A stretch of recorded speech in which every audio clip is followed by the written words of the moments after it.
What's going on, LFG fam? Welcome back to another episode of the LFG Podcast, your favorite podcast for anything and everything in pop culture.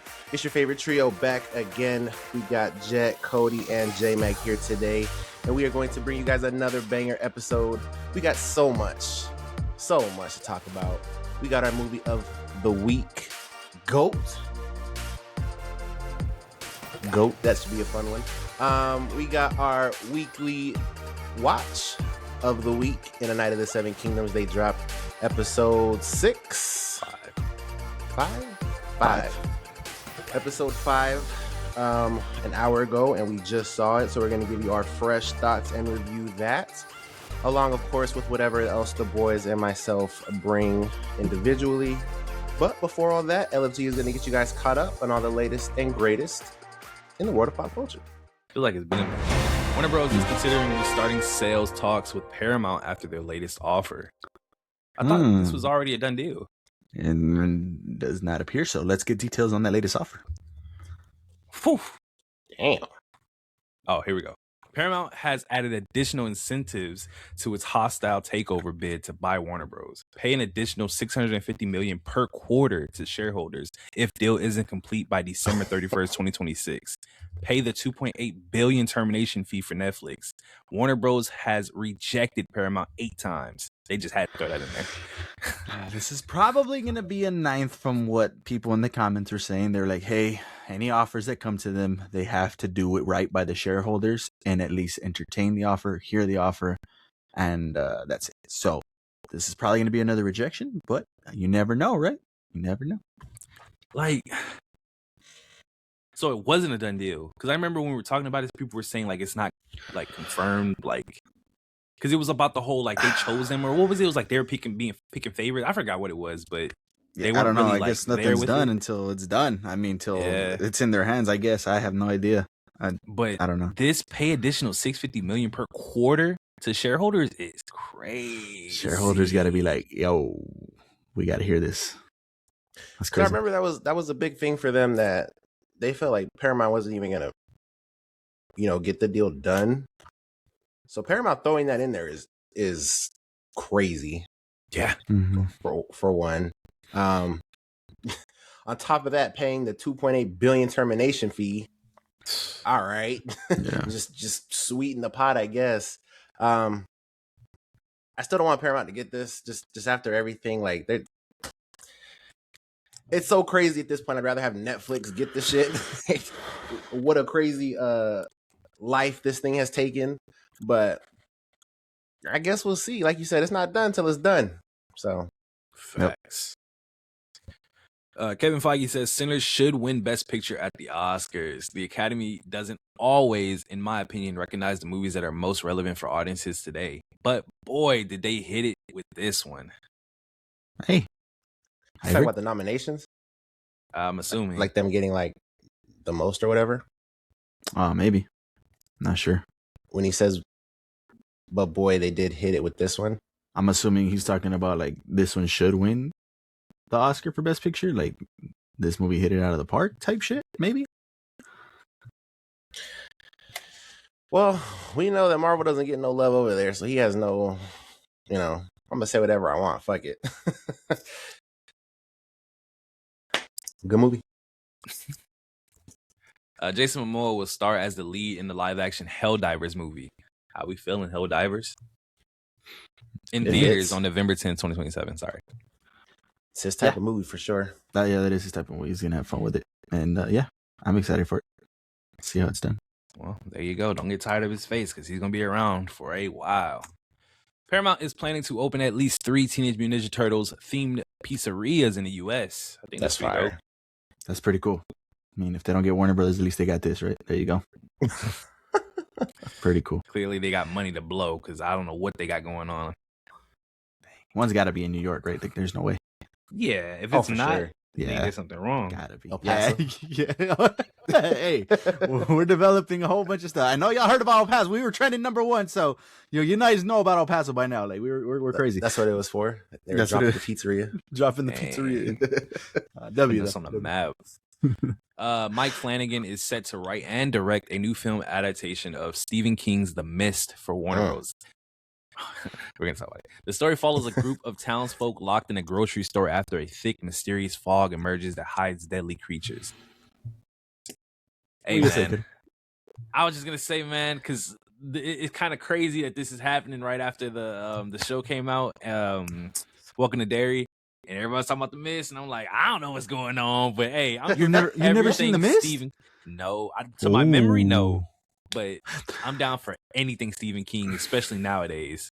The last one was great, so you should probably check that one out. The last one was great. People were in the comments were like, no, bro, we already got a great one. We don't need to redo this one. But the reason, more importantly, I brought this up was because me and Jet had a conversation not that long ago of, hey, give me the Stephen King universe and let's start rebooting some of these and let's make them all connect.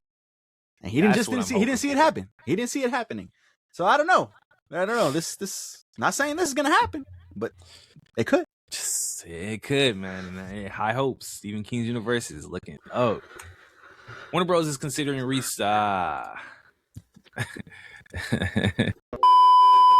Yu-Gi-Oh! Are giving the Millennium Ring necklace to players who finish top 8 in the card game's upcoming 300th Championship Series. Wow. J-Mac. Yo, Bakura's my guy, bro. That him and Kaiba, those two right there, bro. That's fire, man. I wish I was 8. I wish I was good. I wonder if that's I was real gold or if they're just giving them. Gotta be right. Like, there's no way. Yeah. For a top 8 finish, I would hope so. That's to the Championship Series too. Yeah, that's gotta be. And the 300, or it's at least nice. You know how much of a flex that has to be. Yeah, that is fire. And you know you wear that at every tournament you play after that. Yeah, no doubt. Just from here on out, now they start giving out other Millennium pieces. That'd be fire. You just be collecting them if you make it into the top 8. Maybe they make it a little harder for like the puzzle. You know, you got to finish in the top 3 or something, or even just one. You got to finish the first place to get that puzzle. That'd be fire. People be just showing up with fucking... Bro, they could go so crazy. Like when they get to like Pegasus and shit with the eye. Like, oh yeah. My god, I think it's so dope. Because go ahead. No, I was just whatever you're gonna say. I was just gonna say I just think it's crazy that these type of IPs can really be brought to the real world. Like you don't even have to worry about the actual lore of the thing. You can play as a popular, like we as the people on Earth can play this. Like and be like it's crazy. It's surreal kind of. I look forward to somebody being decked out in jewelry in the coming years. He just keeps winning. Yeah, he just has all of them, bro. All the pieces. That'd be fucking crazy. Hey, honestly, if the shit stopped at 5Ds, I throw my hat in the ring. But the Yu-Gi-Oh is so fucking complicated nowadays. Ah man, you in that? Look, he a genius. That's fire. Yeah. Discord will age restrict users from certain features starting next month unless the user sends a face scan or ID. Yeah, I saw this. Comments were going crazy. Like, well, I guess I'm done with Discord. And I get that point, but I mean, we all have this, right? Like, we're done for. Like, they got what they need from these little devices here, man. I mean, it is what it is, bro. It is what it is. Oh, well. Just being alive, honestly. They got what they need. Your shit's out there. It is. And I also just think, like, obviously we don't know exactly why they're doing this, right? Mm-hmm. But like anything that they could do, I would hope to protect the children. I'm for it. Why not? Who gives a fuck? Just scan your face. Like you just said, you do Face ID every time you unlock your fucking phone anyway. It's like, yeah, it's done. Fingerprint scanner, all that shit, man. All that shit. Worry. People gonna overreact no matter what it is. Judith Hogg? Maybe? I don't know. I don't want to be disrespectful. It's me either, but yeah. Well, sorry. Has revealed that she has approached to return as April O'Neil in the canceled live-action Teenage Mutant Ninja Turtles: The Last Ronin movie. She was April O'Neil in the first ever live-action Teenage Mutant Ninja Turtles movie. She would have been our April if that would have went through. That would have been fire. I mean, those 90s Teenage Mutant Ninja Turtles, even today, bro, those suits look good. Like, they look legit. Like, motherfuckers be wearing that shit now in TikToks, walking around the subway and shit. And that shit looks good. Yeah. So that's cool though. Judith would have been coming back as April. That would have been fire. I think more importantly though, that confirms that Ronin movie would have been attached to those first two. Like it would have been a continuation, Possibly. If they were going to bring her back. Very well could have. Very well could have, yeah. I think we lost so much by that shit getting canceled, man. Yeah, I agree, yeah. That would have been so fire. Ah, boy. Well, things happen, man. Timothy says Interstellar is his favorite movie that he has starred in. Thank you for saying that. Though my role is not enormous in Interstellar, I think I was number 12 on the call sheet. This film came to me at a time in my life and career where things were certainly not set yet, and it's remained my favorite project I've ever been in. It's the film I've seen the most of all the films ever made in human history. I think we knew this already, right? Like he said this, I think, a couple of times. Well, keep saying it. Interstellar needs its praise. My boy got neglected like a mother. Damn. And you know, can't all save the world, man. Oh, Goku's voice actress will receive $23,300 annually for life from the Japanese government. W. That's a W? That's a W? Set for life. She's been working for a long time. Too long, man. I don't know how much. I can't imagine the amount of money she's funneled into Japan just by herself. Oh, yeah. I mean, I don't even think she has to pay for much over there, right? Like, she just shows up to wherever. Now your money's no good here. Here's the food. Here's your coffee. Here's whatever you want. You know, your money's no good. So that's cool. That's a W. I don't know how much this equates to. Like, I don't know how the cost of living in Japan and how much, like, that is. But that's pretty cool. So dope, man. Neon has revealed a new billboard for No Other Choice after the film was snubbed at the Oscars. F your consideration. Damn. Wow. Oof. I don't know if we'll be seeing more Neon nominations in the future. Well, didn't they just win last year? That was Anora. Anora was Neon, was right? Neon Anora? Was it? You saw? I think so. I did see Anora, but I feel like Anora was one of those movies, and Family Guy did a funny ass skit. But like the movie starts, and it's like 9 production intros before you get to the actual movie. Oh, that's one of those. It was either Anora or it's Neon. What's the from A24? Landman? What's her name? I'm blanking so fucking hard. Oh, shit. But that horror movie, the body horror movie. I'm blanking fucking hard. It was either that one or Nora. Nora won. I remember that for sure. They won. No, Nora won, but I don't remember which one was shown. Had those production companies. Yeah. Oh, okay. I mean, that's kind of crazy then. Yeah, like if chill out, man. Neon did a Nora. That's kind of crazy. I think they need to chill out. You guys just won. They won in 2025. So yeah, just last year. They just won last year. You guys are Nora good. Chill out, man. You just won the chip. Just 1 year, it's okay. It's all right. Shit. Cook up something and come back next year. Hey, you know how hard it is? You're not wrong. I didn't even, man, that's crazy.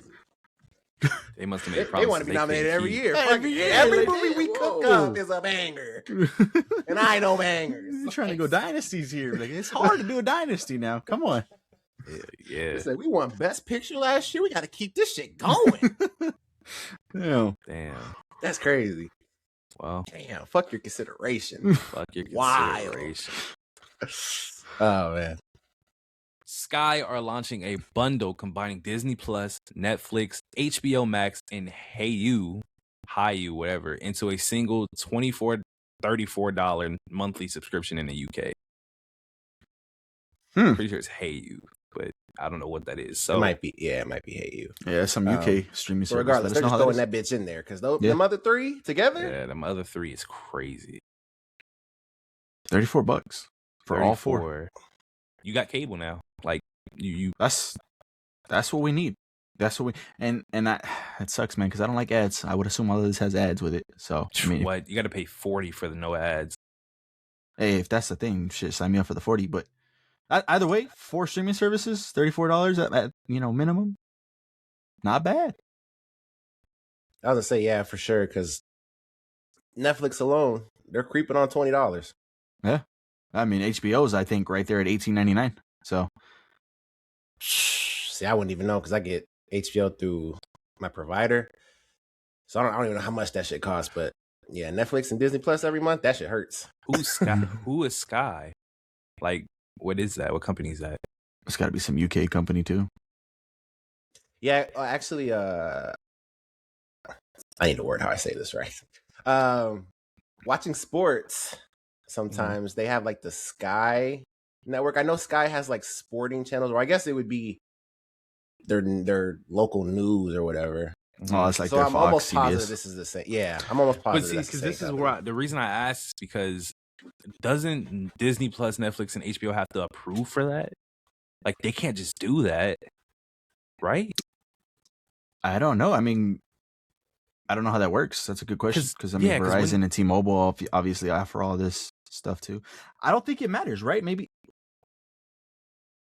they get. I don't know. Honestly, I have no idea. Because y'all got to be in cahoots. Like they got to be just sitting here scheming. This is crazy. Because then why don't we have this? I mean, because U.S. Greedy stuff. That's how. I was gonna say because you look at Netflix in the United States as opposed to the rest of the world. It's it's crazy how much better Netflix is over there. Mm-hmm.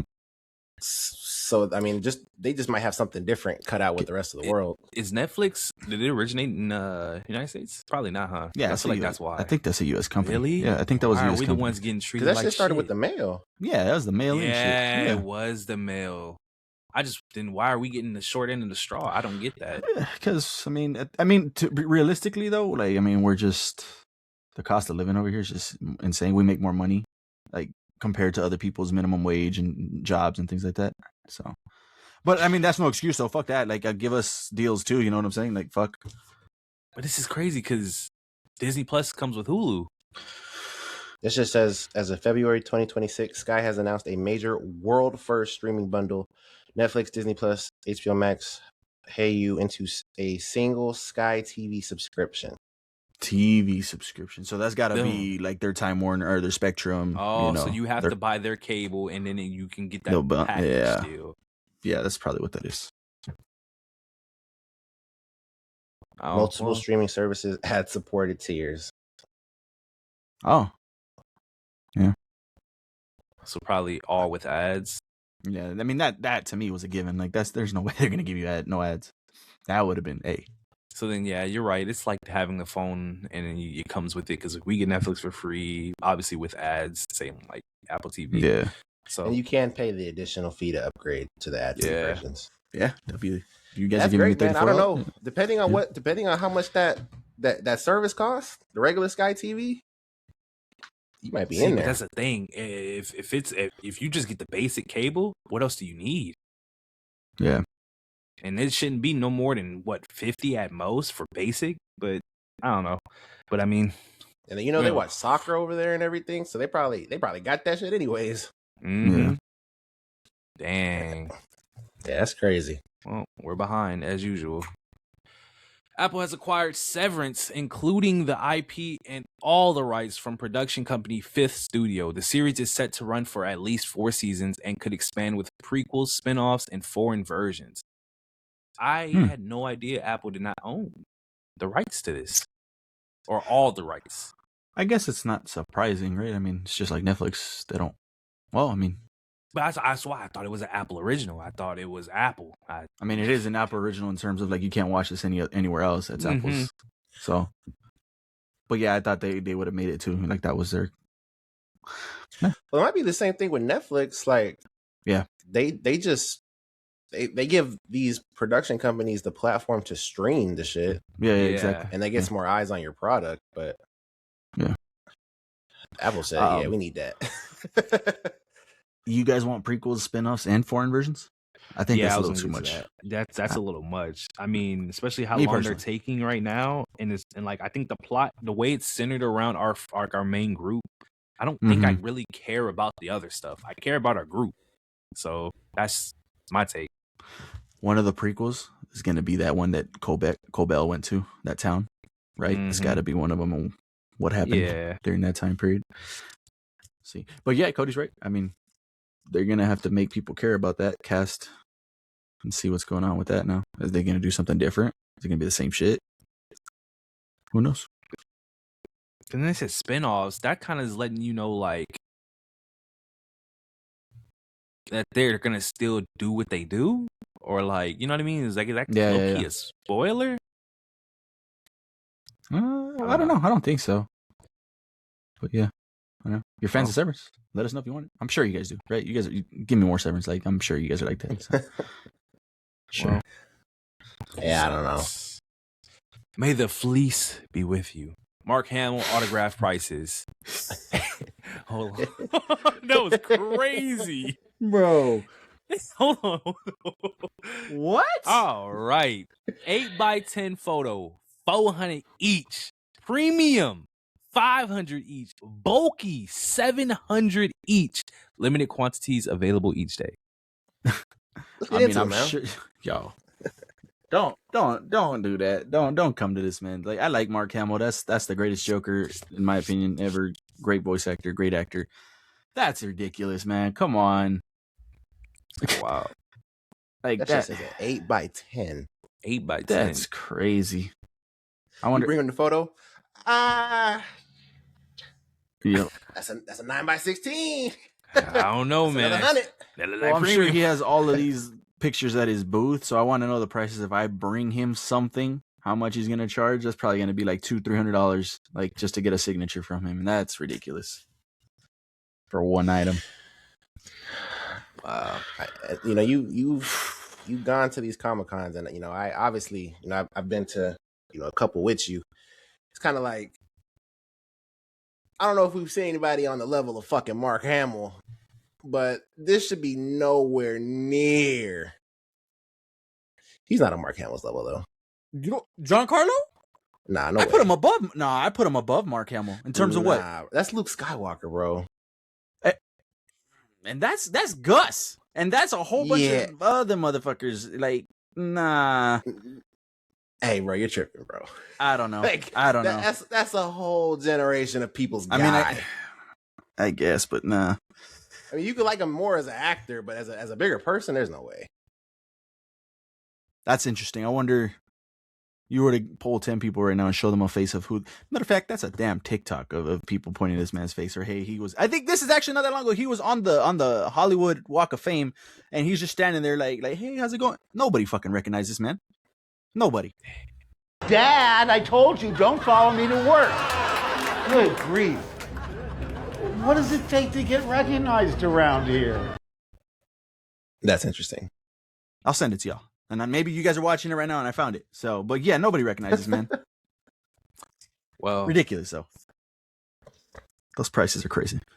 Insane. It sounds like he's ready to retire from acting, and now he's doing the con stuff, and now that's where he's trying to make his money. Savage Hulk is officially back in Spider-Man Brand New Day. Brave New Day. Why did they put Brave? Insane typo. I don't know how, they're just dropping this information and we don't have a trailer yet or anything about this movie. But if this is to be believed, and it's the Hollywood handle, so I don't know why they would lie about this. W? I mean, yeah, obviously it's a W. I mean, let's see how we get there. We've had this conversation before. How does he get there? So we'll see. Well, that's a W though, regardless. Yep. Obviously we know he's in the movie, so I mean, yeah, I guess we'll see. Can wait to tell us. We'll see. Yeah, I couldn't wait to fucking. I think we have more as it starts right here. Sony confirms films for Spider-Punk and Spider-Gwen are both in active development. So W's. That's why Spider-Verse is delayed. So. Come on. That's why it's delayed. Oh, they put that on the back burner to push these out instead. Nah, they were like, well, let's just make sure our greatness is going to be perfected before we release it. In the meantime, we could just play around with these two.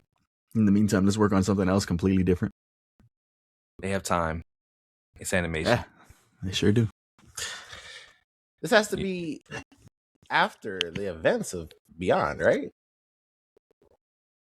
Or are these like prequels? I could say there could be their own story. Yeah, I could definitely see their own stories before they even met Miles and went into that whole thing, for sure. Yeah. Didn't we get that, though? For Gwen, slightly, right? We barely got anything. The first time we saw Gwen, she was already in Spider-Gwen mode. Like, she was there in his world. Oh, you're right. That's right, but in the second movie, like, they give us all that. Like, how she turned into Gwen and everything. with the beginning with the Coil Ray song, or am I tripping? Right? I don't remember. Tripping? I don't remember that. Maybe I'm tripping, but obviously it's her movie, so we see a lot of her dad and everything like that. Maybe I'm tripping. Maybe I'm tripping about that. But I guess you guys want to see a prequel for both of them? I mean, I think it's not bad. It's just I feel like they should get Spider-Verse finished before they do this. I mean, they should, right? I mean, it's gonna happen like that. I don't think that's a question, but Oh yeah, for sure. But I'm thinking more along the lines of like Beyond, like the events of Beyond, like whatever happens at the end could be like crazy for all characters involved. So then we just, now follow them. I would want to see that more than a prequel. Well, let me ask you this, because you're saying this now, but were you saying this about Spider Noir? Which I haven't seen the trailer, by the way. What does that look like? Is that a prequel? Is that during? What is that looking like? Justin, it's definitely not black and white. It is black color. and white though. That motherfucker in color. Two options. I guess it's a prequel. You liked it. You said it was I good. did. I did. I don't know. I think it's more of the fact that Gwen damn near had her movie. Like, I think I'm good. That character is not that interesting to me. That's fair, but I think they're just trying to make things for more audiences because they realize how successful how Miles was. So they have a female Spider-Man. They know people are gonna like that, and they have everybody loves Spider-Punk. So I will say, yeah, he I'm was more a fan interested favorite. in Spider-Gwen than I am Agatha.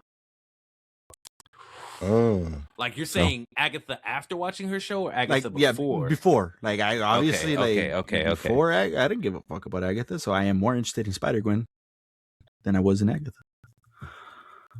Now that I think about it, correct me if I'm wrong, because it's been a minute. I know it's my movie. It's been a minute. Did her dad die in that movie? I think or were they saying they were talking about it and she was accepting it? I think that was her canon event, right? Yeah, it happened though, right? It for sure happened. Yeah, I think so. Okay, I think so. Dang, so then I thought she just leaves. That's why I don't remember if he died or not. Oh, he was the one in the fucking. Because they have like a whole scene in the kitchen, right? Yeah. He was like in the living room watching TV, right, or some shit like that. Yeah. I don't. Okay, maybe he did just leave.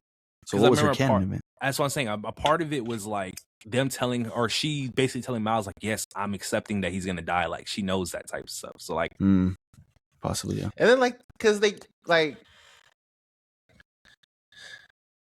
I don't know. That storytelling for a Gwen movie is gonna have to be exceptional. Because like, where does it end? Like where Spider-Verse starts? Yeah, I mean, because we get introduced to her when she's already Spider-Gwen, and that's it. So I mean, yeah, I could see that. Like now, all right, she goes into Miles's world, and like now you could watch the first movie. Possibly, I don't know anything about her backstory. So I mean, is this? I'm assuming she gets bit by the spider over Peter, or does she not die? Yeah, and she had Peter. Peter was her best friend, I think, right? He was like a little skinny kid. We did see that. Now I'm remembering something. That's what I'm saying. That. Like the things that make her like, oh, let me step into this Spider-Woman role. Like we've seen that because she was fighting it was Peter that turned into a monster, and she was fighting. Oh yeah. So this has to be an after movie. If it's not, then I don't know what's unless they just on. The prequel, she gets bit and they just make up. Well, not make up, but give her one of her villains. I don't know, but you used her and Beyond. Like she was the focal point of that movie. I don't know. I mean, I don't know. At the end of the day, Spider-Man has a great rogues gallery, so they could just give us her rogues gallery and Spider-Punk's rogues gallery and just give us stories over there in their world. So I mean, I don't think that'd be too far-fetched. I mean, I'm down. I just it better not be an origin because if I gotta go rewatch it, but I'm pretty sure we saw it. So, all right, first details on Spider Noir. 8 episodes long, can be watched in true hue, color, and black and white.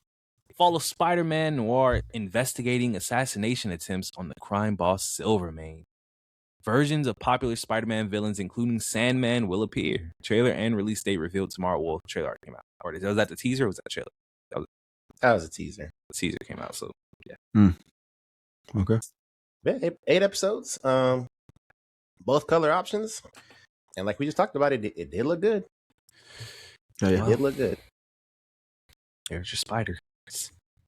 Episode 1 of Spider Noir will premiere early on MGM Plus on May 25th. All 8 episodes then release May 27th on Prime Video as a binge release. What is going on? From Lee, we got an early episode over there. Wow, MGM Plus? But like a multi-streaming platform drop is crazy. Well, I mean, it's MGM Amazon. Or I was Amazon they're MGM. together. That's their company. Oh, okay. Yeah. I was about to say, this is crazy. Would you guys want to watch this first episode or just watch them all as soon as they drop instead? I mean, personally, watch them all when they drop. I could care less. I mean, depends on how long the bitches are. I don't know. I guess we'll see. It's got to be 40 to an hour. Got to be. We got time, so May 25th. Yep. Stephen Amell has been cast as the lead in the Baywatch reboot. My boy is getting the roles. I like to see it. What do you mean, my boy? You didn't even finish the damn show, man. Yes, I did. No, yes, you I didn't. did. You watched the first episode and then that was it. You heard it got canceled Oh, and then moved you're talking on. about that show. Yeah. What do You didn't mean? even finish it. Oh, shit. For all you know, I did. For all you know, I went back and watched it. Hell no, because I talked to you about it. Nah, I mean, what is this? Baywatch? Like, did they just do that a decade ago with The Rock? Something like that? They did. It was The Rock and what's his name? 17 Oh, yeah. again, High School Musical. Zac Efron, Zac Efron, yep. So, I don't know. What? I mean, I don't care about this. Yeah, I really don't. I guess it's All right. Baywatch. Super fans out there. speech. That was a good one. Oh man. All right. AFTRA calls out ByteDance over its AI video model C-Dance 2.0 after a video of Brad Pitt and Tom Cruise fighting went viral. You brought this up earlier this week, right? Yeah. Blatant infringement. This is unacceptable and undercuts the ability of human talent to earn a livelihood. It disregards law, ethics, industry standards, and basic principles of consent. Responsible AI development demands responsibility, and that is non-existent here. Sheesh. I mean, it's here to stay. Try to fight it all you want, delay it all you want. It's here. That shit looks real, man. That's probably the best AI I think we've seen. That shit looks real. Yeah, that video was pretty nuts. And they've been dropping a few just like of higher quality AI videos. There's been a few Marvel ones with like Deadpool fighting, I think it was the Hulk or something like that. It's just like, man, that's what I'm saying. Like you give this shit a few years, man, it's gonna look crazy. AI. Logan Paul is auctioning off his rare Pikachu Illustrator Pokemon card purchased in 2021 for $5.275 million. He's opening 1.5 million in Pokemon boxes during a live stream covering the sale. I think where it stands is a little bit ago, he's at breaking even. So far, that's the last update I got on this. And shout out King Collectibles. He was talking about it on there on this latest season, not that long ago. Yeah. People about were like this that. Illustrator card. Yeah, like he was talking to Ken. Yeah, he got him to do the auction on the card. But I mean, he's breaking even so far. It's like, what? Yeah, That doesn't. Wow, that's tough. Well, it is tough. it is indeed. AI edited The Wizard of Oz at the Sphere, reportedly made $290 million in 2025. The Las Vegas venue is now in talks with other IP holders. There you go. It's people that don't care too much about AI. I don't think people care at all. Like, obviously, there's people that do care, but then there's the majority that's just like, whatever, I'll watch it. Yep. That's just what it is. Show's probably fire. It's just the way the life is life for us. Wow. It's Always Sunny in Philadelphia. Season 18 is now in production. Wow. This is crazy, man. How long has it been since that last season? Sheesh. Jesus. I remember when this shit came back, and it's just like I don't remember what. I guess it might have been Netflix, but it was on one of those streaming services, and I binged, if not all, damn near all the seasons that were on there.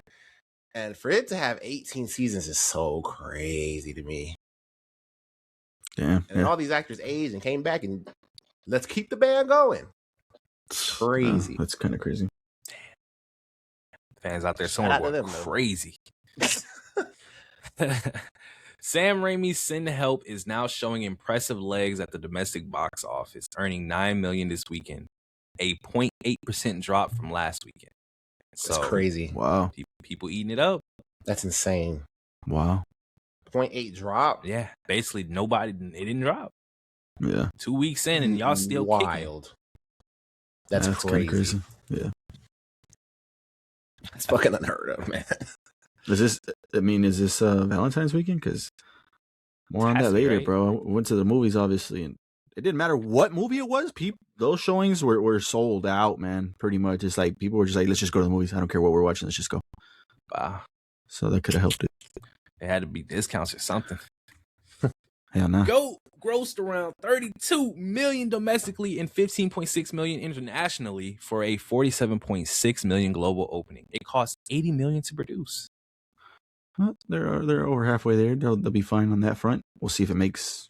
It doesn't look like it's gonna make those top tier animated movies money. Nah, God no. So, but It should more hit on that later. million at 80 though. For sure. Yeah. Well, more on that later. We are concluding our news. There you guys go. LFG keeping you up to date on all the latest news in pop culture. So if you heard something you didn't already know about, hit that like button now. That would be much appreciated. Let's go straight into our what do we watch, what do we play, perhaps what do we listen to this week? Before we get to our movie of the week and our usuals, let's go around the horn and see any individuals. Jet?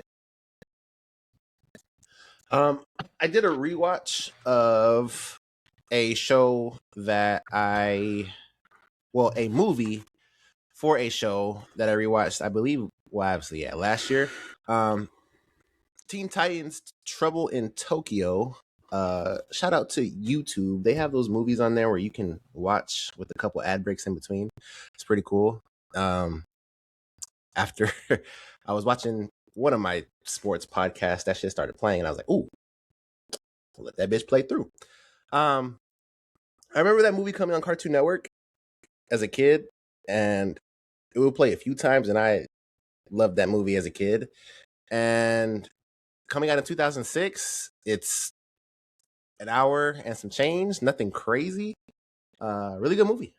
Really good movie. Teen Titans had an amazing show, and they had a banger of a fucking movie. The mystery of their villain for that movie, Brush Shogun. As a kid, I had no fucking idea. As an adult, if you're really paying attention, you can kind of figure that shit out about who it is and what's going on. But I think it still holds up. I think it's really good. It plays into the chemistry between Robin and Starfire, and Robin being, obviously raised by the lunatic that is Batman. He wants to have time for Starfire and confess his feelings, but he's so caught up on catching Brush Shogun and everything else that he pushes his feelings aside and just wants to focus on the mission.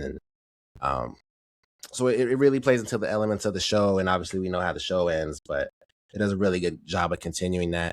And it's just a really fun movie. It was a really good rewatch. I enjoyed that one a bunch. And it's kind of crazy. There was a Teen Titans clip going around on TikTok not too long ago of Robin always escaping the impossible and doing crazy shit with his body. And in that video, there's a clip of Robin like fucking nose diving onto a guy, holding his legs and like just falling like 50 feet with his legs to crush the dude on the ground. And I didn't know where that was from. And it's from this fucking movie. It's absolutely insane. Robin is just a human. I don't know how he does the shit that he be doing. They threw a bomb into one of the cars that he was in, and he didn't get scratched. Did nothing. He was all right. Robin has crazy fucking durability. Yeah, who trained him? But like surviving bombs is insane. That man do the same shit. I guess so. But yeah, it's a good watch. Obviously, if you like Teen Titans, and who the fuck doesn't like Teen Titans? You can go watch it on YouTube right now for free. Recommend it. Was that it? That was your only one? All right. I got 2 new ones and then one that that Cody can jump in on. So let me get those out. I forgot I watched this one. If not, I would have talked about it last week. Shelter, Jason Statham movie. Obviously, we know what we're getting with Jason Statham. Action, dumb moments. You say that shit every time. I know, it's the same thing. We know what we're getting with Jason Statham.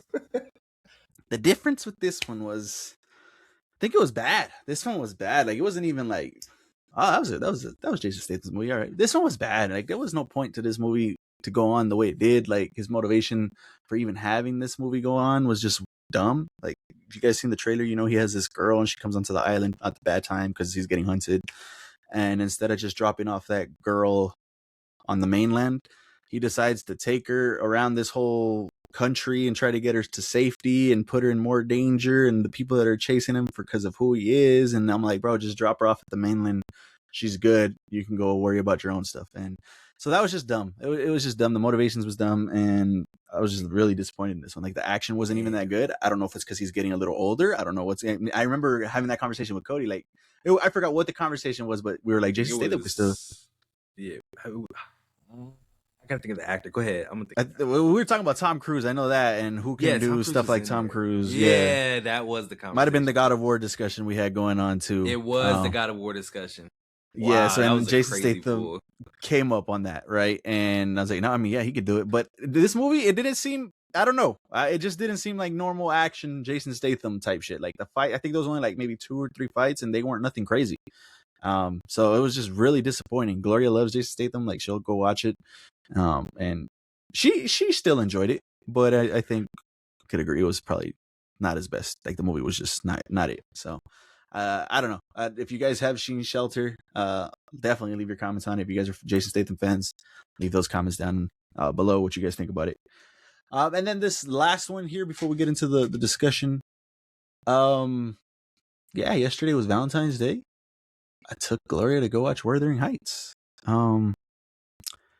I wasn't like really sold on this movie. I was like Jacob Elordi, and Margot Robbie, right? Seen the trailers. I got like these, even the way Margot Robbie was talking during interviews and stuff. Yeah, I got these sexual vibes from it. Like, it's gonna be this intense type of movie where they're just all over each other and crazy scenes and stuff like that. And the movie opens up with some noises.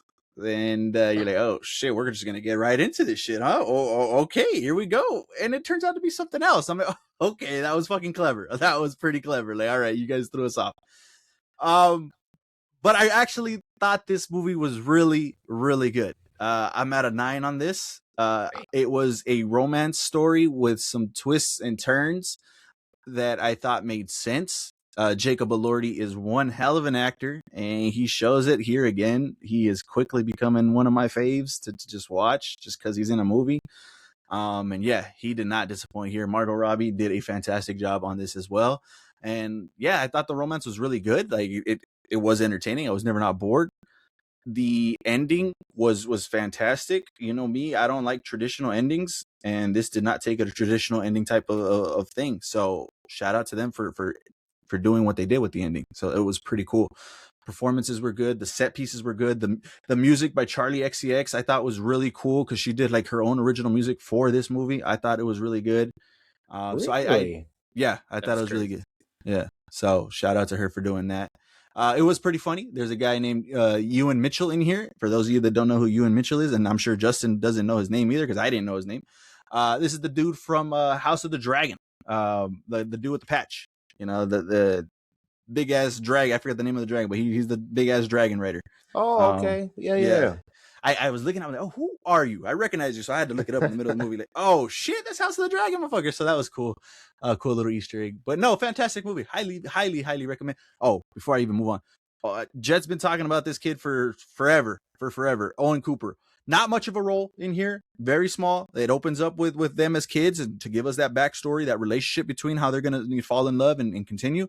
And he did fantastic. Like right away from the jump, you know his motivations, you know why he loves her. He's going to protect her, do what he's got to do for her. And Owen Cooper portrayed that fantastic. Like, yeah, you bought into that 100%. So shout out to Owen Cooper for what little screen time he had. He made the most of it and it worked. 100%. So shout out to the cast, shout out to the music, shout out to everything. This just had a fantastic vibe to it. So 9. And also doesn't lean in crazy into the sexual stuff like I thought it was. No, it was a romance movie. Like, yeah, there's some stuff in there, but they don't really go too hard into it, too heavy into it. So that was pretty cool. I was surprised by that. So pretty cool. Don't go into this thinking like, damn, this is going to be like almost like straight up XXX stuff. No, it's not like that. So pretty cool. I actually liked it. So 9s. If you guys have seen it, drop your thoughts, your ratings down in the comments below on that as well. Now let's get into this next discussion here. Cody was waiting for me on this one. Moon Knight. Rewatched Moon Knight just this last week. Caught up on all of that. I'll let Cody go first and let me see what he thinks about his rewatch of Moon Knight. What changed? What didn't change? Cody, what do you think? Well, I'm gonna say first, nothing changed, and second, nothing changed as far as like it going down. It went up in my opinion because after the second watch, it opened my eyes, especially with Loki. And I'm gonna get into that after this. It like I guess I forgot how short these shows were. 6 episodes. 6 episodes, yeah. Flew by. Like I'm like, oh, but it's crazy because it was so well done in those 6 episodes. Like it was not bad, and like there was not a single episode where I was like, nah, this probably is dropped. No, this show is amazing. The story is well written. The characters are crazy. The story is crazy. Just the whole vibe of the show is amazing. I enjoyed it way more than I did the first time. And I feel like it's because it was a binge, I was able to watch it through, and we had to, obviously I like waiting weeks sometimes, but like knowing that I had to watch this back for the good reasons and then getting a better feeling out of it elevated it for me. So I think it does deserve to be high on that list that we did. So we can talk more when you go. I mean, just like Cody, the only thing that changed for me is the rating, and it went up. Like, this is my number 1 Marvel show because of this rewatch of it. I thought, and when it first dropped, obviously we were watching stuff, reviewing stuff, but I think we've grown. We've talked about this a little bit not that long ago either.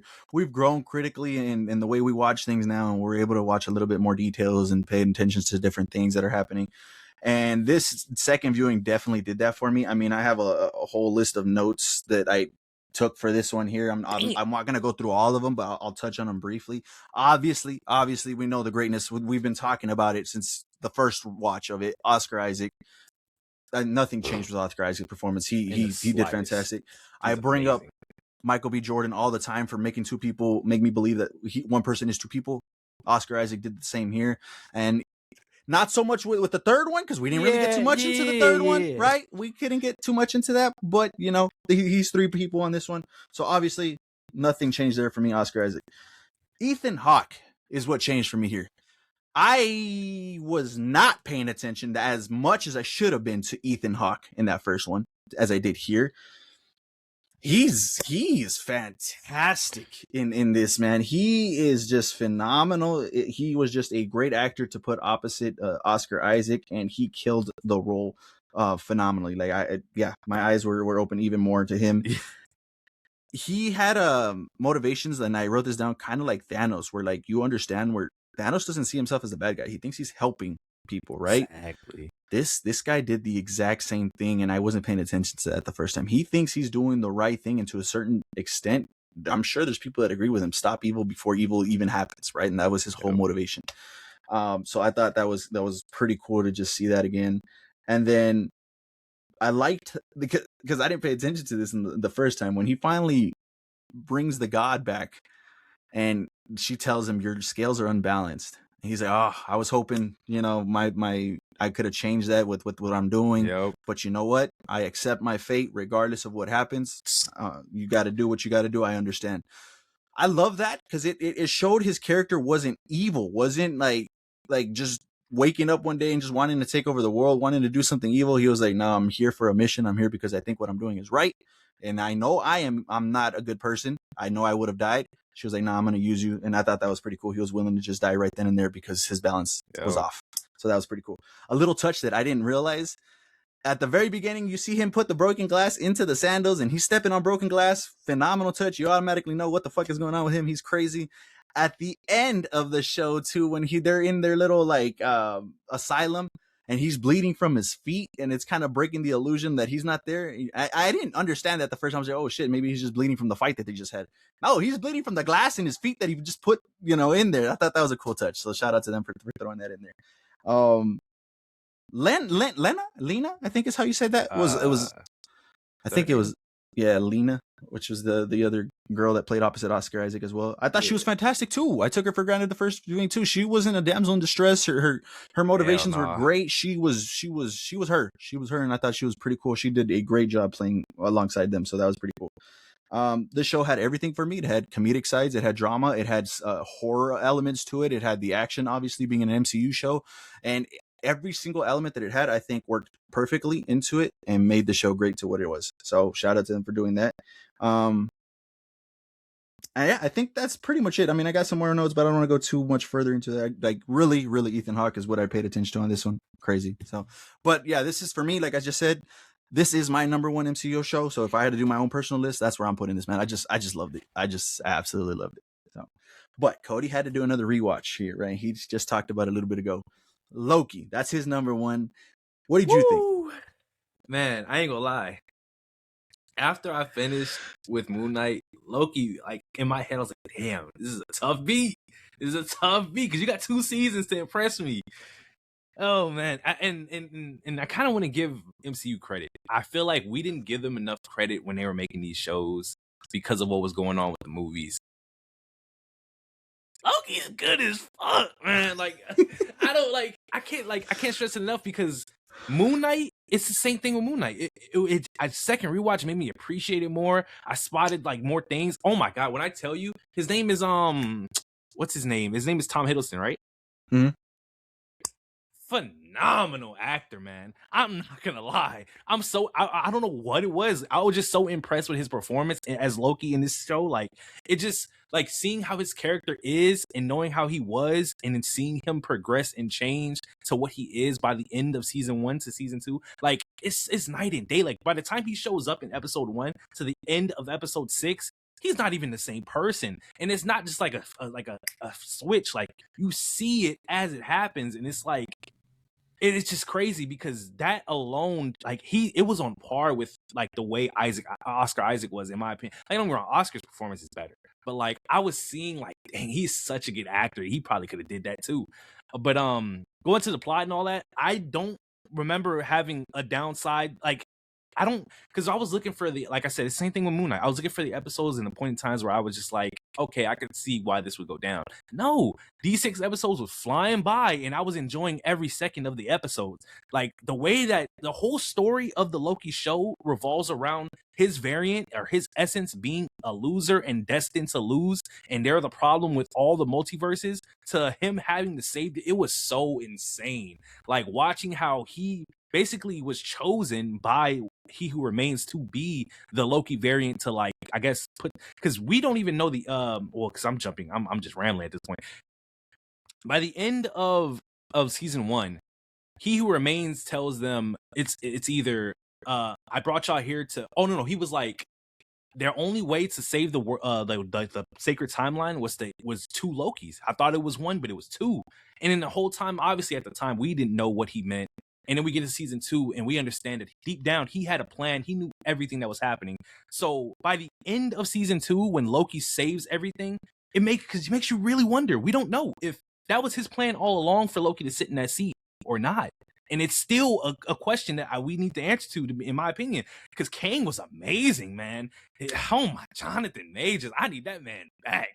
I ain't gonna lie, that brother can act, and watching him play Victor Timely and He Who Remains was like, this, the whole show was just epic, man. Like the TVA and just uncovering like all of the stuff, the problems with the TVA and the history, and like getting the truth about what's happened. Like the show was insane. Like honestly, like I would rewatch it again right now. I'm not gonna lie. Like it's just too good. I'm not gonna lie, but Moon Knight is close, but that second season of Loki gave it the edge. I'm sorry, because I'm gonna be rambling for a while right now. I'm not gonna lie. I told you I was gonna start watching Loki. I have a confession. I didn't watch it. Now, I started it. Yeah, and I was going through it, and I'm already thinking ahead. Like, fuck, I even know there's episodes in here. So it's interesting for you to say that there was no episodes for you. What episode was it for you? The first one. I was just looking ahead. Like I started. I couldn't. I was like, bro, I don't feel like watching this right now. I just not ready to watch this right now. Dang. No, like not that it was bad. I know obviously we know Loki's good. Saying. Yeah, it's just I'm in my head like, damn, I don't wanna watch this right now. I just with Moon Knight, it got me right away. I was like ready to go. Let's do it. With Loki, I'm just in my head like, damn, I know there's episodes later on in the season and in season 2 like that come to mind right now. I think it was like in season 2 the carnival thing. Even Victor Timely's story and stuff like that was a little slowed down. And I was just like, damn, I don't know if I want to put myself through this. Dang, so I didn't do it. That. Yeah. What Jet was saying, kind of like, I was like, damn, yeah, I kind of get where Jet was coming from. Was like, I don't know. I think that's what it is. I think it might be the endings that carry it. But hearing your account of it, I mean, maybe obviously I'll go back and watch it. Yeah. And see if that does it. But yeah, I just didn't want to do it. It's the perspective of watching it through. It's really not as long as it seems. And like there's so much that's going on. Like for instance, the Victor Timely, the introduction when they go to his timeline, like the entire thing is about them looking for Ravonna because she ran away, and then they pinged her thing and they went to go after her. And that's when like we uncovered like the whole, that was the same episode where Miss Minutes literally was like saying, yeah, this is his plan all along. You got to set this thing in there. And then they jump to, they're like, why was she even here? And then they jump to the future, and then it's literally him explaining his whole thing. And then like the awe moment of, oh, that's him. That's He Who Remains. And then it goes, and literally the next scene is literally them chasing after him. And then so much go like, it's because he's like, it wasn't slow. Like it didn't feel bad. Like I'm telling, like it wasn't bad to me at all. It was entertaining. Because Victor Timely is a character, especially because we know what he is, like it was entertaining. But you just gotta rewatch it, I guess. I'm gonna try and like, because I don't want you to waste your time, because I feel like I'm low key being biased to some extent. But obviously, I feel like if you watch it again, you might, because I can name points where I feel like other people might see it and think like, oh, this is a slow point.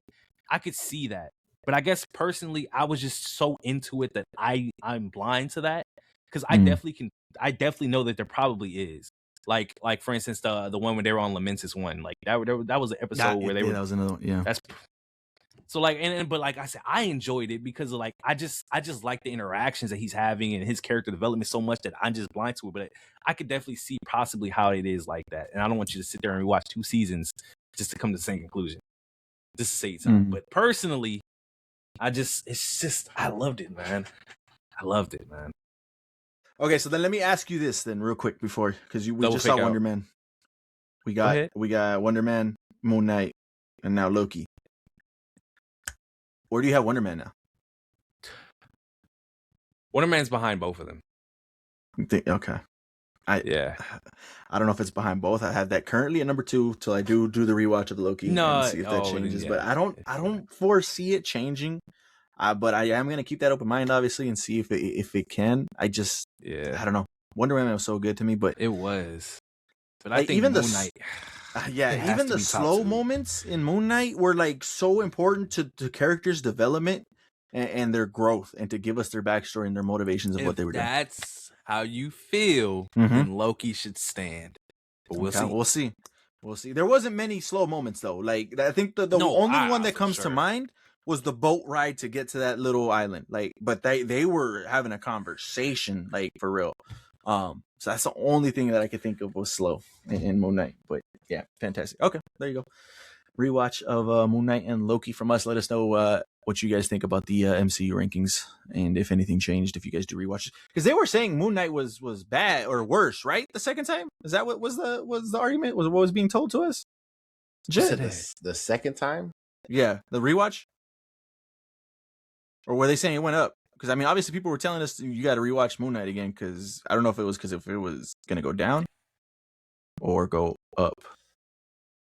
I'd have to find whatever video or TikTok that was, but yeah, I mean, it's just I know people don't like it. I know That's that. so crazy to me. I went down for them. That Yeah. shit was so good. The ending, bro. It was Okay, such hold like, oh my god. Mm-hmm. We knew it. Like the buildup was there, man. It was perfect. It was executed so perfect, man. All right, let's get to our movie of the week. Goat. I'll go first. I have a rating here, but I got a bias rating here towards the end. Realistically rating. This movie is a 7. I enjoyed it. It was telling a story narratively that I think it did accomplish for me. I think I got that point across. It was a well narrated story. Like the story was good. No problems with that. I have 2 issues, maybe 3. One's personal. I think the other 2, I think we can maybe agree on when it comes to this movie. But obviously we'll get into that as we go. But I'm at a 7. I bumped it up to an 8 because Jelly Roll has a song for this. Jelly Roll's in the movie for me. That was the outro? That was the outro. That was the outro song. Man. And he was Grizz, which was pretty cool. So I was like, hey, that's pretty cool. But it's a 7. It is a 7, but yeah. That's where I thought I'm when at. I heard that, that's the instant thing that came to my head, but I didn't know if I was right because I don't listen to him. I forgot to say that when we came to the party. Wow.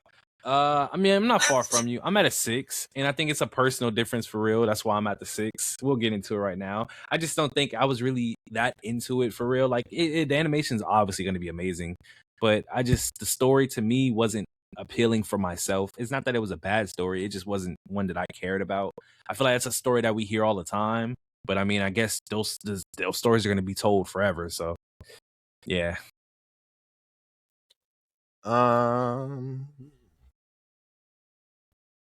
Honestly, I guess it'll be interesting to see what critiques you guys have. Honestly, I walked out of it and I really enjoyed it. I don't think it's movie of the year or anything like that, or even you can put it in its own category and go best animated. I'm almost certain there will be better animated movies this year, but yeah, I had a really good time with it. I think the story is basic, like you guys are saying. It doesn't really take any swings or anything like that. And I think it would be kind of lazy and unfair to say it doesn't have to, because we've seen animated movies that do. Obviously, the one that comes to mind is The Wild Robot, and that being a kids movie also leans into aspects of adult life that you can appreciate and learn lessons from. And the bar. Yeah. And aside from the basic tale of being an underdog, that's really what it is at its core, and it doesn't really divert from that at all. But I really like the cast. It has a really big cast. There's a lot of huge names in this cast. It looked incredible. I love the pop culture references. One of the great, PlayStation. Yeah, that was it's a Sony movie, so PlayStation all around it. And I mean, I had a good time with it. Honestly, I was thinking maybe an 8 was where I was at, but I mean, I'll hear you guys out, see what you say, and let's talk about it. Go ahead. You got what you want to talk about? I mean, I'm not gonna say much. I'm just gonna say, like, I feel like this is just a good movie for like the younger generation. Like, it's just a kids movie. Like, I obviously, but like, I'm just saying, like, I feel like it's more lean in terms of like, I could care less for real, and I would never rewatch it Like it's just it was okay. It's a good movie for the people to learn some lessons. It's a good lesson to learn that you have a chance, regardless of how big or small you are. You have a chance. Um, Obviously they did like the stereotype of like obviously the main character was either a dick or in her case she had this isolated mentality like It's Michael I can do Jordan it. mentality. She needed the LeBron mentality. Yeah, but they gave her the LeBron stat sheet, so she even said, "I got the most points in the claw." But yeah, like she just had this mentality, like I'm the best, so I don't need nobody else. And then, but she's gonna sit there and tell the owner, "Well, you need to give me somebody else. I can't so you can't do it by yourself." But don't get me wrong, that's not a knock. I'm just saying. Obviously she needs some character development, so they that's what they did. They gave her character development. He took her to the hometown, saw that people actually appreciated her. And like I said, the story's simple. It's not that it's bad. It's just I could care less. I was watching it and I wasn't bored, but like I wasn't entertained, I guess would be the way I would say it. I was entertained. I didn't have a problem with that. Like I love the story. I thought I did a great job putting all that together. I believed everything, all the motivations.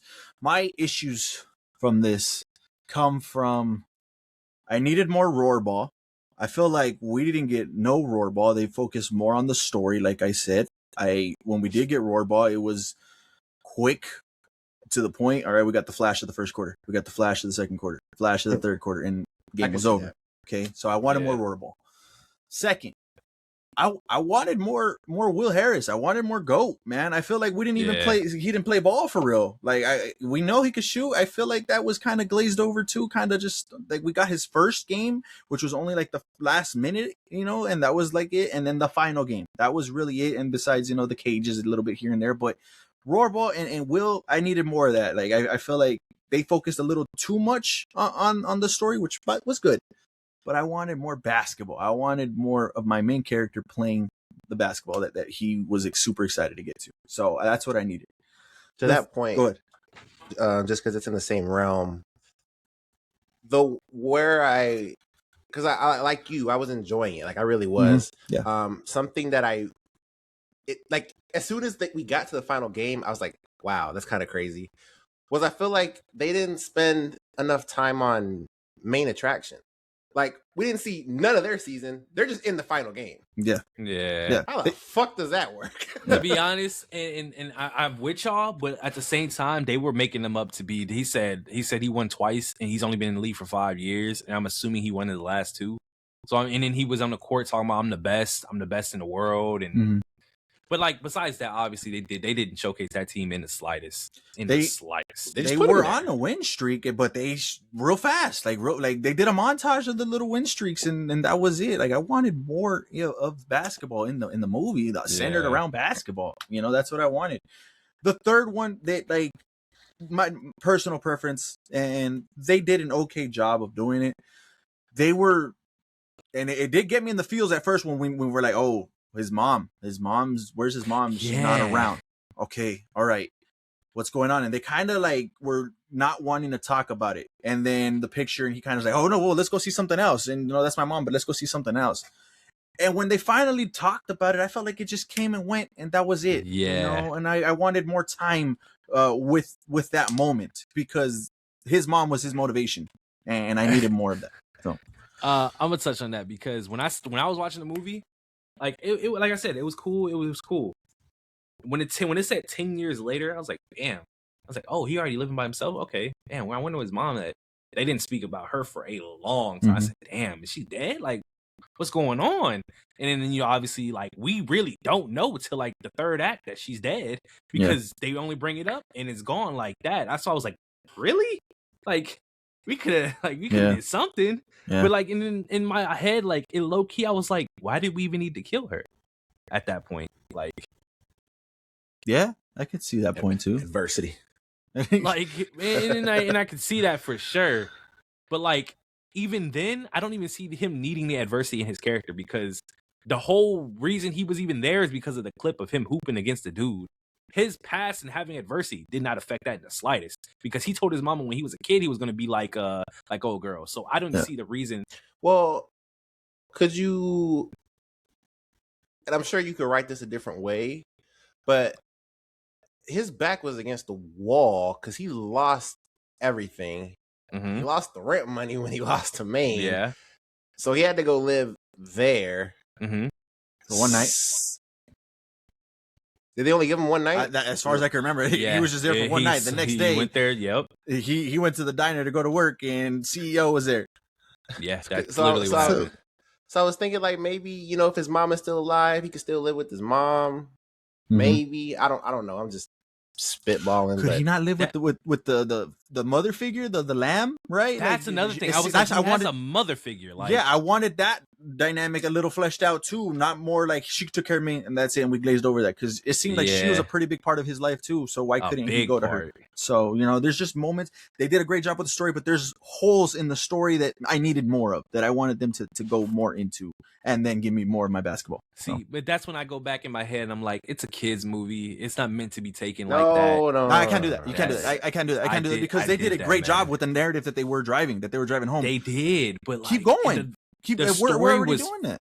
The pacing of this movie was fast. Did y'all notice that? Like, we was It moving. did feel fast. This I will nigga say was that. in the league in a week. It did feel pretty fast for sure. I noticed. I was like, damn. Next morning, he's already part of the next team. morning, Oh bro. shit! That's why I was like, bro, Not what's a going tryout. on? Not like, hey, we saw you were there. Let's try out. Let's see what's going on. Nah, you're on the team. Congratulations. So that did. That's what I'm Yeah. You can't. You can't fucking do that, man, because that's when people start getting lazy and they start disrespecting like these animated movies, and they just relegate it to or delegate it to it's a fucking kids movie. See, but No. Transformers. The Wild one, Robot we talked is a about kid's Wild movie, Robot. too. Transformers this one is- was great. this Like is- there's instances that like my no. thing is, it's like it's on the people that make it, because at the end of the day, even though it's a kids movie, you have the choice to make it more than that. And I feel like here they didn't. They chose to keep it at a kids movie level. They didn't want to elevate it, like you said at the beginning. They could have chose to take hit swings, and they didn't. If they did, it would have been like, imagine, like, but it would have been deeper and dark, like, and then that would have made it elevated for me personally. But at the end of the day, it's made for kids, and they didn't want to make it past that. That's what they did. K-pop's made for kids too. And look at that. That's I love K-pop like that. And you saw what they did. They were about to kill her. They was making it, yeah, like they was trying to take swings in that thing. They was killing people left and right. Mm-hmm. That's what I was saying. Like they had the choice. They didn't make it.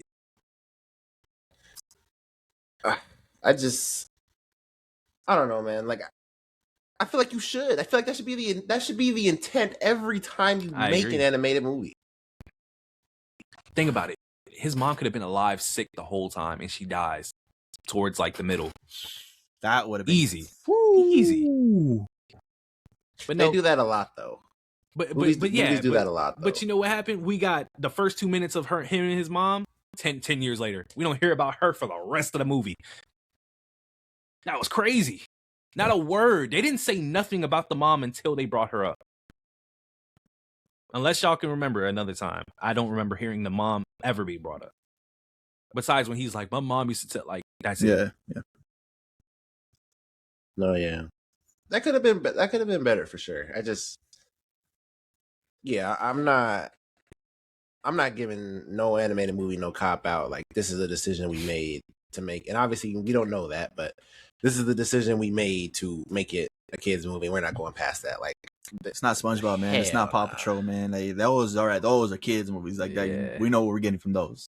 When you're doing something like this, I mean, you can take some swings. You can tell the story you want to tell, and still be entertaining for both audiences, kids and grown-ups. So, but yeah, those are my three main issues with the movie, and that's why I think I'm realistically it's at the 7. Jelly Roll gets my 8. Hell yeah, that's just how I roll.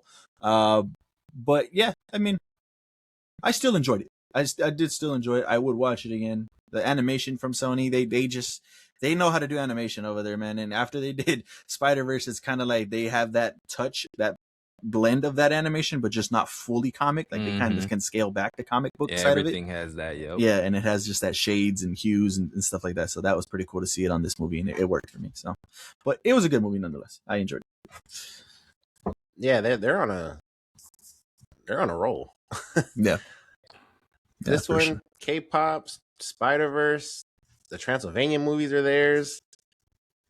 Shit, they had open season back in the day. Kind of forgot, but yeah, they, you know, Sony makes produce an animated movie. Yep. Definitely worth the look. All right. There you guys go. GOAT. Let us know if you guys watched it, what you guys thought about it. Ratings down in the comments below. Moving on to our final one here. A Knight of the Seven Kingdoms, episode 5, In the Name of the Mother. Oh, I'm sorry. Go ahead. Before y'all, I just thought about it. When they pointed out that old girl was the first round pick, which makes sense. Oh, but I was like, ostrich? you telling me she the first round pick, which lets you know she liked that. But they got her like scared, like Because I it's was her like, self-confidence, bro. yeah, Like, but you're the first round pick. Every first round pick has self-confidence. What are we talking about? Besides Ben Nah, Simmons, you know who Jamarcus Russell is? Who's that? Yeah, look him up. He don't have no self-confidence. Hell no. I just thought that was, and like the way that the team was laid out, I was like, bro, all them niggas look like they good. What are we talking about? Everybody look like they solid. Hey, They just coach put the team together for real. He's like, I've been watching y'all, man. Let me show y'all what you're supposed to be doing and how you're gonna do this game. Did y'all see the comparison to the Lakers though? Like she was the coach, she was cutting people. for sure. I was like, yo, this is kind of crazy. But Steph was taking shots. but what? Steph was definitely taking a shot. That shit was crazy. Yeah. Oh, that's LeBron. That's crazy. But all right, yeah, A Knight of the Seven Kingdoms, episode 5, the battle, man. We get the battle, and surprisingly, we got it in one episode. I thought maybe we were gonna get it in 2 parts. No, they gave us the whole battle in one episode. What did you guys think of this episode? Well, I'll go first because I'm the minority. Just kidding, I'm not the minority. This shit was crazy. I'm not gonna lie. Because I remember before the episode, y'all were like, yeah, like there's nothing else to get into. We're there. It's time to start. Like, we get in there, man. I my whole mindset is like, is my nigga Duncan like real? Is he really like that? He was getting his ass whooped. I said, yo, nigga, defend yourself. Like, the second he got this stabbed, I said, joust, oh my yeah. God, we're about to lose our man Dunk already. Like, he's dead. Like, he was just sitting there getting tossed around. And to be honest, he real life should have lost that fight. He got stabbed so much. I don't know how he's breathing. Don't get me wrong, he did pass out. I'm not taking that away from it. But how did he die? I think he died. I think he died. He came back. I think he died. He got stabbed so much. I said, "There's no way." And then he just comes and swings that nigga in his groin. I'm like, "Oh my God!" It felt like so like the whole fight, the whole battle, man. Like because I know we're gonna talk about more in the episode. There's something else happening, but Jesus, man, like the whole fight was just intense. Yeah. Sometimes we watch shit and we get a little ahead of ourselves. We get excited. We might send a GIF here or there, a message, something real vague. Brother, it took everything I had not to send something multiple times during that episode. And by the end of it, my jaw was on the ground. I couldn't believe how that episode ended. During the episode, because I saw something, it wasn't the trailer, because HBO does the trailers. It wasn't the trailer, but I think it was like a screenshot on Twitter of a screen cap of this episode, and it wasn't the fight. So I was like, oh Lord, they're gonna do a fucking flashback. So I knew that was coming. I did know that was coming. That was in the trailer too. So I didn't watch the trailer last week. Yeah. I thought the episode would start with the flashback and then we go to that. But we do see a little of the battle, like Cody was talking about, him getting his ass beat, and then it goes into the flashback. And I was thinking, like, in the beginning of the flashback, like, damn, man, this is such a fucking mistake. Why would you place this here? This is important. This is obviously important. I know it's going to be important. Why would you place that in the middle of the flashback? You gotta let shit play out, man, because that shit, oh my God, the flashback was insane. That storytelling was crazy. I'm not gonna go crazy on it, I promise. But all of it was crazy. Getting back to the battle, that was crazy. And like I said, like how it ended, God fucking damn. That's 2 heaters in a row. Last episode was better. I will say that. Let me start off by that. This was phenomenal still. Regardless, it was still good. battle was great. Cody was like, damn, he did get his ass beat. He was getting stabbed left and right, sliced left and right. Like, it was like, damn. But it made sense though. Like, once he got that puncture from the joust, and even before that, right? Like, even though he was scared, he was like, fuck, I don't know. Like, he was just frozen. And you could tell Egg was like, hey, like yelling at the horse. That was a callback to when he was trying to make the horse charge. So he was trying to yell the horse to charge. And when that horse took off, that's when Dunk's like, oh shit, here we go. But from that moment right there, you could already tell like Dunk was, I don't think he was ready for the shit. Like, he was ready to die or some shit. He just was not expecting it. So once he got stabbed in the gut, that kind of let me know like he's already fucked up. So anything that happens after this, like it makes sense to me. He was just outmatched too. Obviously the Targaryens got all the training in the world when it comes to combat and shit like that. So him just getting sliced up and whatever. He was piecing him up. Yeah, he had him for Filthy. sure. But what Dunk had was he's a big ass, durable ass motherfucker, and they showed that when he gets pissed and when he wants to have some strength, he has it. So he was able to take these shots, and with the adrenaline pumping, he did it. Now he had some shots in there too, but when he got knocked out, and the first thing that came to mind was as soon as it jumped to the flashback, I was like, oh shit, he's having like a flash before your eyes type shit. Like he's about to die, and that it made sense to put it right there because he got knocked out and his life is flashing before his eyes. So I thought that was a cool touch right there. And then obviously we get the backstory, which was great, was fantastic, and it made sense to his character development to kind of understand a little bit of how Dunk grew up insane. So that was good. And then obviously the conclusion of the episode was insane. I didn't see that coming, but as soon as this dude walked in, I said, and he was like, yo, yeah, my fingers feel just like wood. I just kind of heavy. I said, nope, something's going on right there. Crazy. All right. And obviously we'll talk about it right now. But yeah, fantastic episode. Great. I loved it all from beginning and end. Yeah, the show is one of them ones. HBO just killed it again. So there you go. But yeah, let's just get into it. I mean, where do you guys want to start? Yes, I mean the flashback, because I mean that was a majority of the episode. Yeah, that storytelling was absolutely crazy. You know, obviously it's him as a kid, and I will say that actor that was playing young Dunk, he killed it. Because I was like, damn, that's young Dunk. He just playing the fuck out of that role. So that was crazy, and then just you know. It starts with him on a battlefield and him trying to rob that warrior dude, and the guy comes back to life and he's trying to kill him. I was like, bro, this is crazy. And that dude that was on the ground that was playing the warrior that was dying, his acting of playing like a dying guy was crazy. That was this Game of Thrones acting. But that was all phenomenal. So then you meet this girl. What was her name? Riff or Ray or something? Wraith. I think it was Wraith, something like that. Yeah. So then we meet her. Obviously, Duncan as a kid is, you know, he knows that his mother is dead, but he's holding out hope that she's alive and you know, one day will come looking for him. But old girl wants to leave the city. So, you know, it's either I lose both of y'all trying to stay here, waiting for my mom, or, you know, I go with you, we try to get out of here. And you know, Rafe or whatever her name is a pickpocketer. She pickpocketed the wrong nigga. She did it twice, man. She did it twice. Once, hey, you got what you deserve. He took your money. Call it square.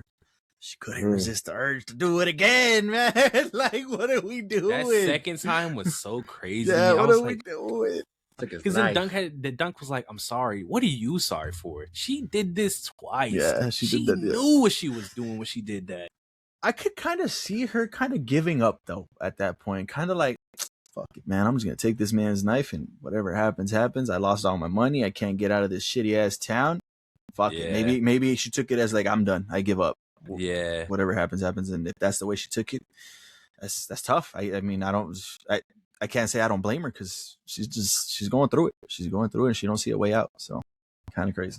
Great storytelling. Like Jed said, that was great storytelling. Yeah, she takes the knife.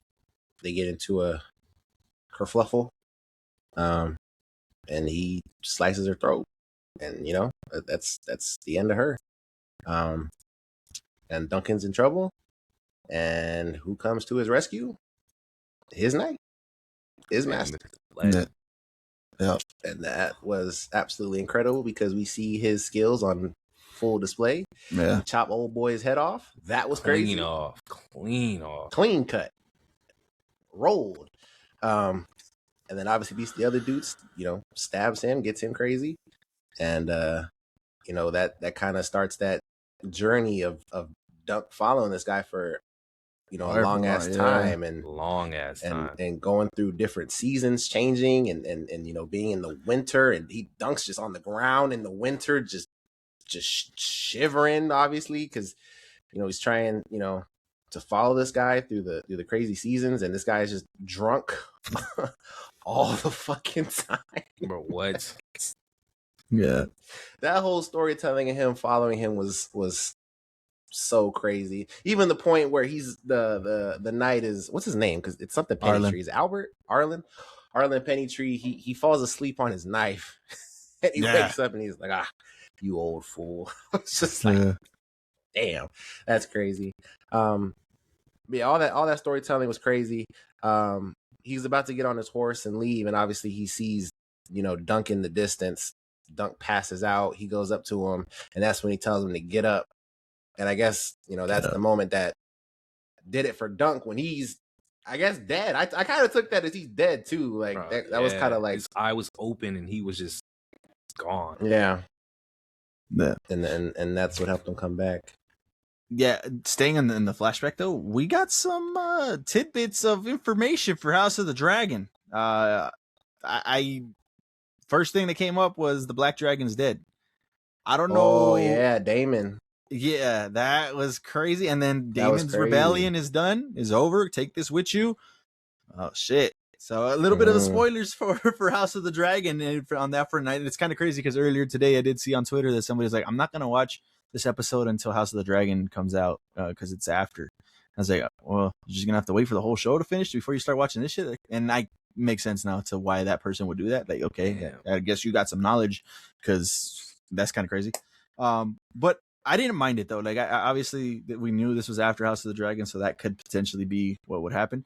But that knowledge drop was kind of crazy. That was kind of cool. And I didn't notice yet if that was Rhaenyra's castle in the background on that battlefield. That looked like Rhaenyra's castle. I'm not sure. Obviously, maybe some people will let us know down in the comments if it was or wasn't. Obviously, you guys are pretty cool at doing that. So that looked like Rhaenyra's castle.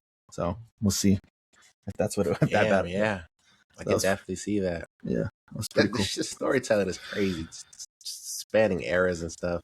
Yeah. But yeah, the flashback was phenomenal, and obviously, like you said, it fit. I was just so in the mindset of wanting to see this 7 that, like, don't take me out of this. Do not take me out of this. But like you said, it fit, so I did not have a problem with it. And then coming back to it, Dunk found the will and the motivation and got to work. Yeah. Got to work on his ass. And then by the end of it, he's telling him to yield. Well, even before that, like, this motherfucker got him, or after he sliced his leg, which I thought he was dead. Like, to me, I thought he got an artery right there in that leg, and that was done. Bro, what? I was thinking that too. Yeah, I was like, oh, we're done. I mean, it's wraps. But Dunk fell to his knees and was like, all right. And they're just like, hey, man, stand up. All you got to do is stand up. That motherfucker leaned over, eyes wide open. He looked dead. Everybody thought it was dead. They're about to call it. And Egg's out there telling him to get up. But what's the voice that he hears? Arlen, get up one more time. That motherfucker just like came to life, got up again, and went straight back to work and started beating this man. Said, what he said? Wait. Did he say wait? He screamed his life. Oh boy. Yeah, wait. Well, point. Yeah. He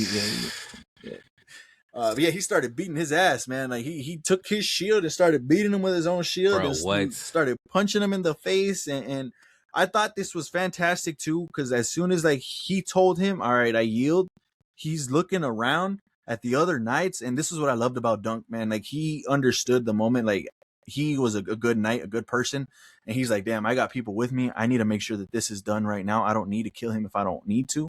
Picks his ass up, which was a great scene, by the way. Started dragging his ass across the damn battlefield, lifted his ass up, and demanded that he say it in front of everybody. And when he did, he's like, all right, cool, threw him to the side and then just fell over. They dragged him back over to the side, right? And first thing that comes out of his mouth is, "Did anybody die? Is everybody okay?" And I thought that was fantastic because he understood, like, these people put their life on the line for Dunk in his situation. And I don't know which knight died. I'm assuming, let me know in the comments as well. I'm assuming it's the dude that got, his leg fucked up in the beginning anyways, because once he goes down, he can't fight, right? Like, there's no way. Yeah. So I know they did call out, I think, 1, maybe 2 knights that died, but I think it was 2. It was 2. I don't know who those 2 knights were. So hopefully we get some answers to that. I'm sure we will in the next episode. Or maybe if you guys in the comments, let us know too. Who those 2 were. But yeah, that was he was like a little sad by that because those obviously they put their life on the line for him. But then we get to the shocker of the episode, right? Lord Baylor comes through the damn thing. And this man, he looks okay. He looks cool. He looks chill. He's like, all right, crazy battle. Good job. Dunk right away fell to his knees, which I thought was brilliant, like, to get himself secured for the future. And like, bro, I'm your man. I'm your man. I'm your knight. And he's like, yeah, I could always use you good knights. Pretty cool. I was like, oh shit, that's a W. That's cool. He's set up. He's good to go. He's gonna start being under Baylor. That was awesome. Baylor's asking for help to take off his helmet because his hands are heavy. And at that moment, like I said earlier, I said, nah, this is it. They're gonna take off that helmet and some shit's gonna be wrong. And sure enough, they take off this man's helmet and they were in shock. I said, oh shit.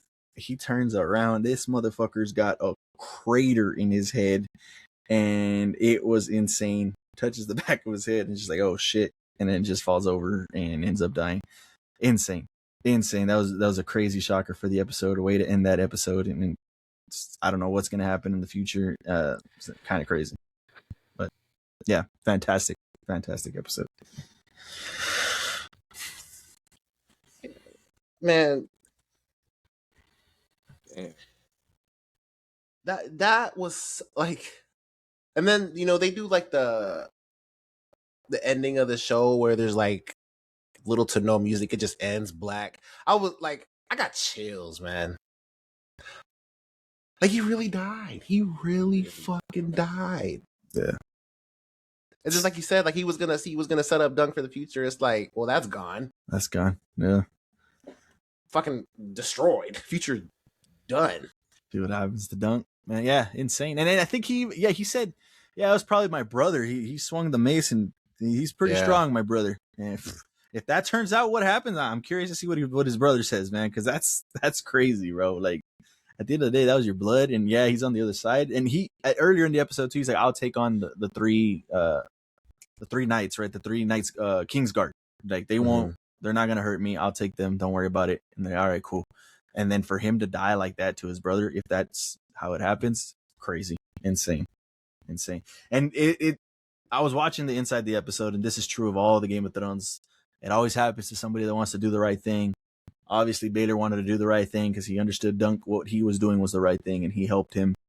And when you do something right in Game of Thrones, that usually means you're not going to have a good day. You're going to die. It's over for you. That's true as fuck, actually. Yeah, you cannot do the right thing in Game of Thrones. It's just not that world for you to be the hero. It's not set up like that. And we saw it again here in this episode. So kind of crazy. Yeah, I loved it, man. And obviously going into this finale, like, really all bets are off for what could happen. Because I haven't, again, we don't read the books. I don't know what the hell is about to happen. Because they're obviously going to hate this man. This is the cause of everything. He just lost his brother because of you. You fucked up his son. Like, I don't think he's going to do anything per se.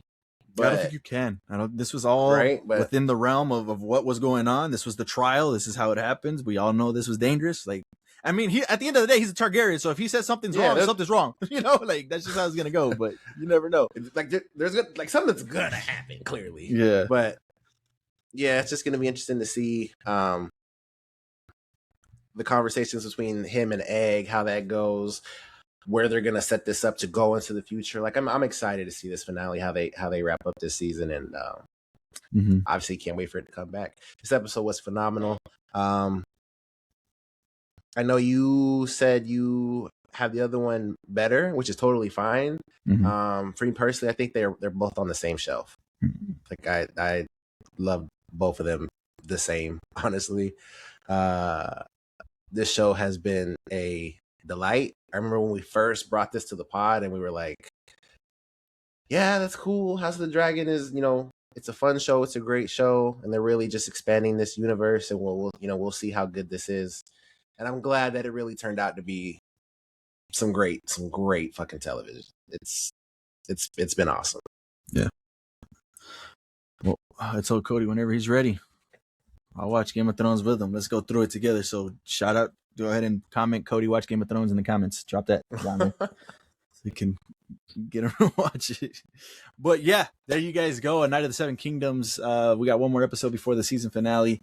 Let us know what you guys are thought about this episode and so far the season as a whole. Are you guys excited for the season finale? Let us know all those thoughts and opinions down in the comments below. And we're sorry we're bad with names. Sorry. It kills us every time. Yeah, absolutely. Yeah. Do we have a movie of the week for next week? Can we cement that real quick? Anything coming out? Ooh, I don't know. Shit. My movie theater shut down, man. Obviously, I've been talking to these guys about it all week. Fucking, man. Remember the Alamo. That's been going around here in the comments in El Paso. Remember the Alamo. Remember the Alamo is crazy. Look at that, man. I'm not even, I forgot, bro. The app's done. They already shut it down here. And that's where I went instinctively to just check next week, see what's going on. But yeah, it's going to be a Flicks Brew House. So if you guys got we have one here on the west side. But it's been like fucking 6-7 years since I've been to that one. So I have no idea if it's good or not. If you guys have a Flicks in your area, let me know if you guys like it, because that's what's getting replaced. But yeah, I guess we'll figure that out during the week. It might be a streaming week. Fire episode as always. Finale next week for A Night of the Seven Kingdoms. So that should be fun. Stay tuned for that. Shout out to everybody that's been subscribing, commenting, all that good stuff. We have grown a lot in January and February. I think it's by like almost 50 subscribers on YouTube alone, and obviously we had a good month on TikTok. So shout out to you guys. And the episode from last week that dropped today, we're already at 22 views, so that's been really cool. So obviously just stay tuned to all the socials. Different things come out early on, different socials and things like that. So shout out to you guys for watching. To the audio listeners, like J-Mag always brings up, appreciate you guys the most. You guys are awesome for listening on Spotify, Apple Podcasts, all those cool things. Yeah, look forward to next week. There you guys go. In the meantime, while you're waiting for the next episode, keep it locked here to LFG. We've got you covered on anything and everything in pop culture. And we'll see you on the next one. Peace.